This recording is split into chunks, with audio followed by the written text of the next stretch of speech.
Hello, my name is Daniela Canales. I will be talking about our presentation aid and what to be expected and not to be expected. These first three slides are going to be what is not to be expected.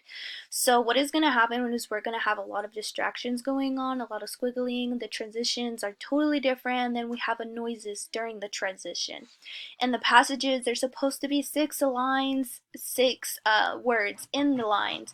And with that, we have a lot of words in a line. And I will start the presentation. We have my name, we have the distraction, and then we have the main point. That should have been the first thing that the audience should see, because without that, they're very confused on what's going on. They just see your name, they just see all of this, and it's like, okay, what is this person talking about?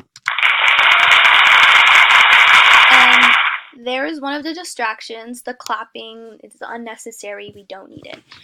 And in this slide, we have all of the sections are in different colors, especially the yellow. It's getting hard to read. You want to make sure that the audience can read your presentation. Last, we have the conclusion, and we have like 3 bullet points, a little bit more than 6 words in a line. But at the same time, we don't really have the cited source in there as well, so that could be part of plagiarism whenever you present your speech, and they're going to want to know, where'd you get these facts, how do you know this, and all that good stuff. Again, the distraction and and it's right over the conclusion does not look good.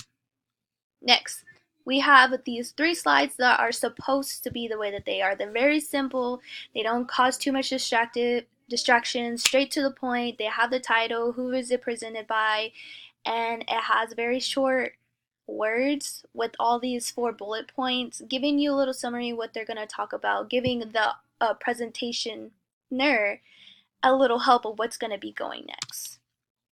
Same with these are just little notes for them to keep on going with the presentation. We have the cited source at the bottom of this, the YouTube video, which the presentationer will provide whenever they are explaining how to use the TubShroom. And besides all that, we have those 3 that aren't supposed to be presented. That's awful presentation aid. And then these 3 that are good presentation aids. I didn't include any images, but I did provide a video so the audience can see right after the presentation. Okay, thank you.